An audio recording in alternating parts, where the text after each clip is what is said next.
ಪರಾಕಾಷ್ಠೆಯಲ್ಲಿ ನಾವು ಹೋಗಿ ಬರುತ್ತೇವೆ. ನಿಜಕ್ಕೂ ಸಹಿತ ನಮ್ಮಂಥ ಮತ್ತೆ ಏನು ಹೇಳಬೇಕು ಗೊತ್ತಿಲ್ಲ. ಹಾಗಾಗಿ ಇಂಥ ಒಂದು ಭಕ್ತಿಯ ತಾಣ ಕಲ್ಯಾಣ. ಈ ಒಂದು ಕಲ್ಯಾಣ ನೆಲದಲ್ಲಿ ಭಕ್ತಿಯ ತವನಿದೆ ಇದೆ, ಭಕ್ತಿಯ ಉತ್ಸಾಹ ಇದೆ, ಭಕ್ತಿಯ ಪರಮಾನಂದ ಇದೆ ಅನ್ನೋದನ್ನು ಇವತ್ತು ನಾವೆಲ್ಲರೂ ಸಹಿತ ತಿಳಿದುಕೊಳ್ಬೇಕಾಗಿದೆ. ಬಹುಶಃ ನಾವೆಲ್ಲ ಬಸವ ತತ್ವವನ್ನೇ ಉಸಿರಾಗಿಸಿಕೊಂಡಿರ್ತಕ್ಕಂಥವರಲ್ಲಿ ಮನೆ ಮನೆಯಲ್ಲಿ ಭಕ್ತಿ ಇದೆ.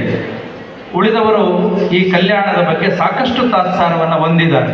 ಹಾಗಾಗಿ ಅಂಥ ಒಂದು ತಾತ್ಸಾರ ಮನೋಭಾವನೆಯನ್ನು ಕಳೆದು ಕೇವಲ ವೈಚಾರಿಕತೆಯೇ ಬಸವಣ್ಣನವರ ಚಿಂತನೆಗಳು, ಕೇವಲ ಬಂಡಾಯವೇ ಬಸವಣ್ಣನವರ ಬಸವಾದಿ ಶರಣರ ಚಿಂತನೆಗಳು ಅಂತ ಹೇಳಿಕೊಂಡು ಸಮಾಜದಲ್ಲಿ ಬಸವ ತತ್ವಕ್ಕೆ ಎಲ್ಲೋ ಒಂದು ಕಡೆ ಕಪ್ಪು ಚಿಕ್ಕಿಯನ್ನು ಮೂಡಿಸ್ತಕ್ಕಂಥ ಸಂದರ್ಭದಲ್ಲಿ ಅದನ್ನು ತೊಡೆದು, ಇಲ್ಲ, ಬಸವಣ್ಣನವರು ಬಸವಾದಿ ಪ್ರಮುಖರು ಈ ಸಮಾಜಕ್ಕೆ ಏನಾದರೂ ಒಂದು ಕೊಡುಗೆಯನ್ನು ಕೊಟ್ಟಿದ್ದಾರೆ ಅಂತಂದರೆ ಆ ಎಲ್ಲ ಕೊಡುಗೆಗಳ ಹಿಂದೆ, ಆ ಎಲ್ಲ ಕೊಡುಗೆಗಳ ಆಧಾರ ಸ್ತಂಭ ಯಾವುದಂದ್ರೆ ಅದು ಭಕ್ತಿಯೇ ಆಗಿದೆ ಅನ್ನೋದನ್ನ ಇವತ್ತು ನಾವು ತಿಳ್ಕೊಳ್ಬೇಕಾಗಿದೆ. ಬಹುಶಃ ಬಸವಣ್ಣನವರು ತಮ್ಮ 63 ವರ್ಷದ ಜೀವಿತ ಅವಧಿಯಲ್ಲಿ ಅತ್ಯಂತ ಪ್ರೀತಿಸಲ್ಪಡ್ತಕ್ಕಂಥ, ಅತ್ಯಂತ ಪ್ರೀತಿಗೆ ಪಾತ್ರರಾಗ್ತಕ್ಕಂಥ ಯಾವುದಾದ್ರೂ ಶಬ್ದವನ್ನು ಕೊಟ್ಟಿದ್ದಾರೆ ಅಂದ್ರೆ ಅದು ಭಕ್ತಿ, ಭಕ್ತಿ, ಭಕ್ತಿ. ಅವರು ಬಹಳ ಚೆನ್ನಾಗಿ ಒಂದು ಮಾತನ್ನು ಹೇಳ್ತಾರೆ. ನಾದಪ್ರಿಯ ಶಿವನೆಂಬರು ನಾದಪ್ರಿಯ ಶಿವನಲ್ಲವಯ್ಯ, ವೇದಪ್ರಿಯ ಶಿವನೆಂಬರು ವೇದಪ್ರಿಯ ಶಿವನಲ್ಲವಯ್ಯ. ನಾದವ ಮಾಡಿದ ರಾವಣಂಗೆ ಅರೆಯಾಯುಷ್ಯವಾಯಿತು, ವೇದವ ನೋದಿದ ಬ್ರಹ್ಮನ ಶಿರವೋಯಿತು. ನಾದ ಪ್ರಿಯನೂ ಅಲ್ಲ, ವೇದ ಪ್ರಿಯನೂ ಅಲ್ಲ, ಭಕ್ತಿ ಪ್ರಿಯ ನಮ್ಮ ಕೂಡಲ ಸಂಗಮ ದೇವ. ಇದು ಒಂದೇ ವಚನ ಸಾಕು. ನಾವು ಇವತ್ತು ಯಾರ್ಯಾರನ್ನು ಹೇಗೇಗೋ ಇಟ್ಕೊಂಡು ಭಕ್ತಿ ಮಾಡ್ತೀವಿ, ಆದರೆ ಪರಮಾತ್ಮ ನಾವು ಗುಡಿ ಕಟ್ಟಿಸಿದ ತಕ್ಷಣ ನಮಗೆ ಭಕ್ತಿಗೆ ಒಲಿಯೋದಿಲ್ಲ. ಎಲ್ಲೋ ರಾಜಕಾರಣಿಗಳ ದುಡ್ಡು ತಗೊಂಡು ಬಂದು ಒಂದು ಏನೋ ಮಂದಿರವನ್ನು ಮಾಡಿ ನಾವು ಭಕ್ತಿಯನ್ನು ಮಾಡ್ತೀವಿ ಅಂದ್ರೆ ಭಕ್ತಿ ಅಲ್ಲ ಅದು.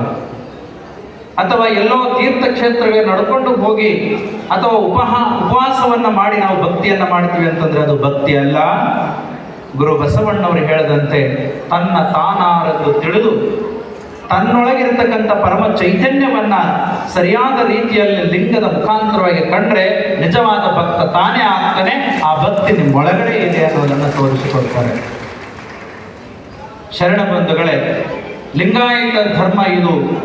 ಈ ಲಿಂಗಾಯತ ಧರ್ಮದ ಸೌಧ ನಿಂತಿರೋದೇ ಭಕ್ತಿಯ ಒಂದು ಫೌಂಡೇಶನ್, ತಳಹದಿಯ ಮೇಲೆ.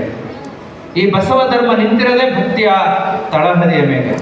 ಇಂಥ ಒಂದು ಭಕ್ತಿ ಒಂದು ವೇಳೆ ಈ ಧರ್ಮದಲ್ಲಿ ಇಲ್ಲ ಅಂತಂದ್ರೆ, ಅಥವಾ ನಾವು ಇದನ್ನ ಸರಿಯಾದ ರೀತಿಯಲ್ಲಿ ಭಕ್ತಿಯನ್ನು ಅಳವಡಿಸಿಕೊಂಡು ಪ್ರಚಾರ ಪ್ರಸಾರ ಮಾಡದೇ ಹೋಯಿತು ಅಂತಂದ್ರೆ ನಿಜಕ್ಕೂ ಸಹಿತ ಈ ಒಂದು ಬಸವ ಧರ್ಮ ಬೆಳಿಲಿಕ್ಕೆ ಸಾಧ್ಯ ಆಗೋದಿಲ್ಲ, ಅಪ್ಡೇಟ್ ಆಗಲಿಕ್ಕೆ ಸಾಧ್ಯನೇ ಇಲ್ಲ. ಭಕ್ತಿ ಪ್ರಧಾನವಾಗಿರ್ತಕ್ಕಂಥ ಒಂದು ಧರ್ಮ. ಭಕ್ತಿ ಅಂದ ತಕ್ಷಣ ನಾವು ಮತ್ತೆ ಮೂಢನಂಬಿಕೆಗೆ ಹೋಗೋದಲ್ಲ. ಯಾವುದೋ ಸಂಪ್ರದಾಯ ಟ್ರೆಡಿಷನಲ್ ಆಗಿ ಬಂದಿದೆ ಅದನ್ನ ಯಥಾ ರೀತಿ ಮುಂದುವರಿಸಿಕೊಂಡು ಹೋಗಬೇಕನ್ನೋದಲ್ಲ. ಬಸವ ತತ್ವ ಇದು ವೈಜ್ಞಾನಿಕವಾಗಿಯೂ ಅಥವಾ ವೈಚಾರಿಕವಾಗಿಯೂ ಅಥವಾ ಭಾವನಾತ್ಮಕವಾಗಿಯೂ ಸಹಿತ 3 ರೀತಿಯಿಂದ ವಿನಯ ಪ್ರಧಾನವಾಗಿ ಭಕ್ತಿಯನ್ನು ಕಟ್ಟಿಕೊಡುತ್ತದೆ. ಅರಿವು, ಆಚಾರ, ಅನುಭವಗಳನ್ನು ಹೊಂದಿರತಕ್ಕಂಥ ಒಂದು ಭಕ್ತಿ ಈ ಬಸವ ಧರ್ಮ ಆಗಿದೆ. ಮಾತಾಜಿಯವರು ಯಾವಾಗಲೂ ಒಂದು ಉದಾಹರಣೆಯನ್ನು ಕೊಡ್ತಾ ಇದ್ರು. ಒಂದು ಪಾರಿವಾಳ ಇದೆ. ಆ ಪಾರಿವಾಳಕ್ಕೆ 2 ರೆಕ್ಕೆಗಳವ, ಒಂದು ಇಂದ ಪುಚ್ಛ ಇದೆ.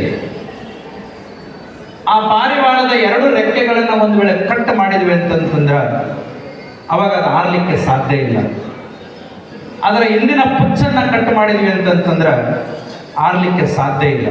ಹಾಗಾಗಿ ಒಂದು ಪಕ್ಷಿಗೆ 2 ರೆಕ್ಕೆಗಳು ಮತ್ತು ಒಂದು ಪುಚ್ಛ ಹೇಗೆ ಬೇಕೋ ಹಾಗೆ ನಾವು ಮಾಡತಕ್ಕಂಥ ಈ ಅನುಭವದಿಂದ ಅಥವಾ ನಾವು ಮಾಡತಕ್ಕಂಥ ಏನು ಆಧ್ಯಾತ್ಮಿಕವಾಗಿರ್ತಕ್ಕಂಥ ಸಾಕ್ತಕ್ಕಂಥ ಮಾರ್ಗ ಪಥ ಏನಿದೆಯಲ್ಲ, ಈ ಪಥಕ್ಕೆ ಅರಿವು, ಆಚಾರ ಅಂತಕ್ಕಂಥ ರೆಕ್ಕೆನೂ ಬೇಕು, ಭಕ್ತಿ ಅಂತಕ್ಕಂಥ ಪುಚ್ಛನೂ ಬೇಕು ಅಂತ ತಿಳ್ಕೊಂಡು ಹೇಳ್ತಾರೆ.